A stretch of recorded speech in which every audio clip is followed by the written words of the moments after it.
Hi guys, welcome to something interesting. I thought we'll do a bit of world geography this time around. I think we haven't touched much on geography. So what do I have today for you?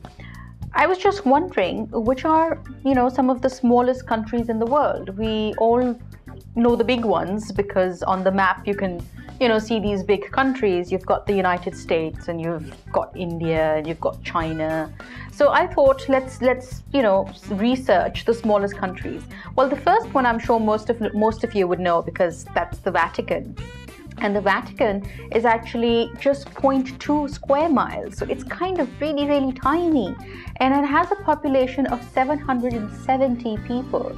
And most of them are not residents. So they will actually come in or commute and come to the Vatican, but they're not really residents of the Vatican itself. So I thought that was really interesting. And the Vatican is located on the Vatican Hill, and it's on the right bank of the river Tiber. And it's basically surrounded by Italy. And of course, whoever goes to Italy wants to visit the Vatican itself also. We know the Vatican City, and we know it's almost synonymous to the Pope. And the Pope actually has full legal, executive and judicial powers in the Vatican. And the executive power lies in the hands of the cardinals. And the cardinals are, of course, appointed by the Pope. And the cardinals also have the responsibility that should the Pope pass away, they will choose and appoint the next Pope. And the Vatican City State is actually a survivor of the papal states that in 1859 comprised of some 17,000 square miles. So it's, reduced to 0.2 square miles. And it was during the struggle of the Italian unification that most of it became part of Italy. And it was only later when there was a Lateran Treaty between the Vatican and the Kingdom of Italy that we saw the establishment of an autonomous Vatican, which was recently. So I thought that was rather interesting about the Vatican. And the next one, the second smallest, because I'm going to discuss the 5 smallest countries in the world. So that's the first one. And the second one is, I don't know if you guys can guess this one, but it's this really beautiful place called the state of Monaco. And Monaco is only 0.7 square miles. So where the Vatican was 0.2, this is 0.7. And of course, it lies along the French Riviera on the French Mediterranean coast near Nice. And it's absolutely beautiful. And I'm sure a lot of you might have seen Monaco in movies and, the jet set lifestyle. So that's what Monaco is all about. And it has a population of 35,000 people. So given its 0.7 square miles and 35,000 people, it's one of the most densely populated places in the world.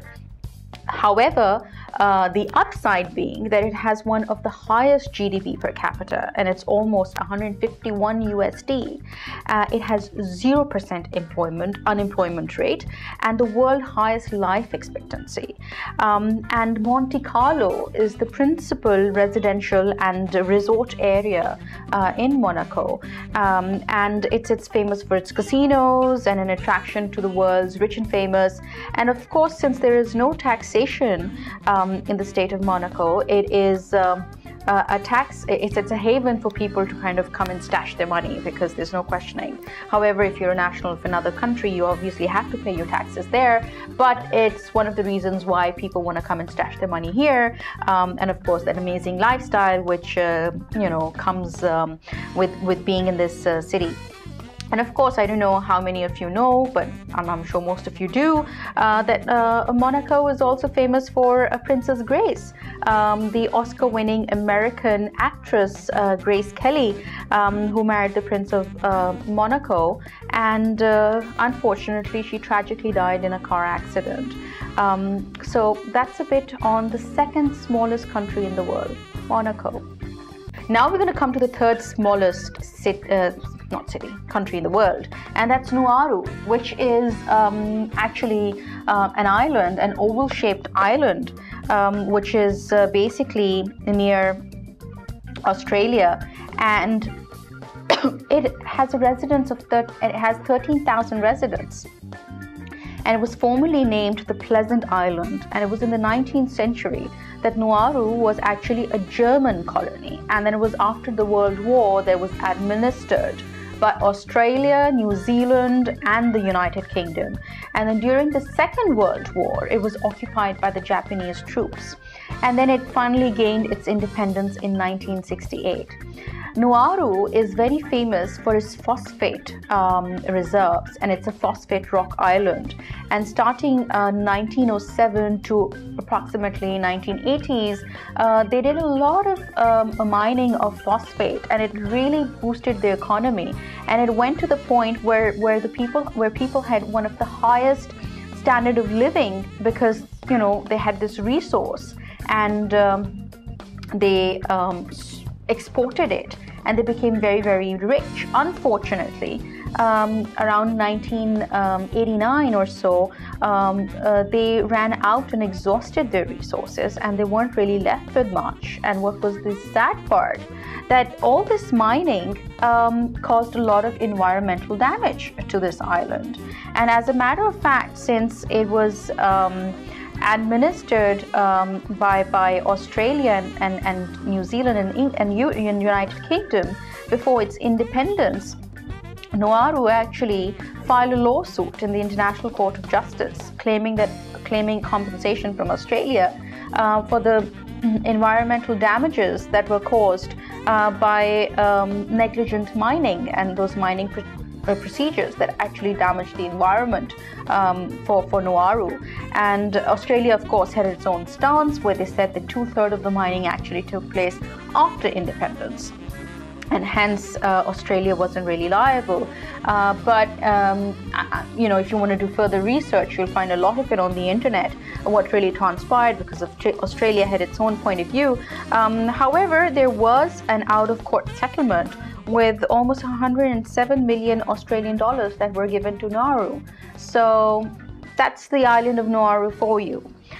Moving on, the fourth smallest is 9 square miles, and that is the island of Tuvalu. And Tuvalu gained its independence in 1978. It's a Polynesian island nation which is situated midway Hawaii and Australia. And its nearest neighbors are Kiribati, Nauru, Samoa, and Fiji. And the Tuvalu consists of 3 reef islands and 6 true atolls. And an atoll is a coral island that encircles a lagoon partially or completely. They have only 10,000 residents. Education, interestingly, is free and compulsory between the ages of 6 and 15. And one of the reasons why Tuvalu gained a lot of recognition in the media was when I will actually quote the Prime Minister saying, "We live in constant fear." The Prime Minister of Tuvalu saying, "We live in constant fear of the adverse impacts of climate change. For a coral atoll nation, sea level rise and more severe weather events loom as a growing threat to our entire population. The threat is real and serious and is of no difference to a slow and insidious form of terrorism against us." And this is what the Prime Minister had said in the 58th session of the United Nations General Assembly in New York. So this is what's happening to many places, which is owing to global warming, with the sea levels rising. And this entire island is actually very, very vulnerable, and a lot of residents are just fleeing and moving and migrating because this island is under threat, and it's very serious and it's very real. And I think bigger nations need to think about the kind of carbon footprint and the lack of being environmentally friendly. It may not be directly causing harm to the bigger countries, but smaller places like Tuvalu are under immediate threat. So that's something to think about. The last one that I have is San Marino, which is actually located on Mount Titano, and it is only 24 square miles. It has 29,000 residents, and it actually claims to be one of the oldest states in Europe. and was founded in the 4th century, and it has one of the oldest constitutions. Economy is very, very stable. It relies on finance, industry, services, and tourism. It's one of the wealthiest countries in the world, has no debt, lowest unemployment, and one of the highest GDP and budget surplus. And the official date of foundation of this republic is actually 3rd September 301. So that is old. And despite various threats to its independence throughout history, I mean, be it the Napoleonic Wars or the World Wars, they managed to remain independent. And also during the Italian unification, they decided to not join the Italian state. And even in the world wars, they remained neutral. And the government of San Marino even offered Abraham Lincoln honorary citizenship. And San Marino is a member of the Council of Europe and United Nations, but not the European Union. So I think that these are just, I picked up the 5 smallest ones where, why do I have a feeling as if I've missed one? No, actually I've not. No, I've not. I'm counting it right. So I've picked up the 5 smallest countries, and I think they're worth the visit. I mean, I think I'm definitely going to put that on my bucket list. So I think visiting them would be fun, and I think there's some great history there and some interesting facts about the smallest countries in the world. And then I think also thought for places like Tuvalu and Nauru, which have certain environmental threats, and we need to think about being more conscious about the environment. And end of the day, we are earthlings, aren't we? So with Mother Earth doing well, we're all bound to do well. So while I discuss the smallest countries of the world, I need you to think about the environment and making some changes in our lifestyle, which will actually help the environment. So that's for me from Something Interesting, and I'll see you guys next time around. Thank you. Bye-bye.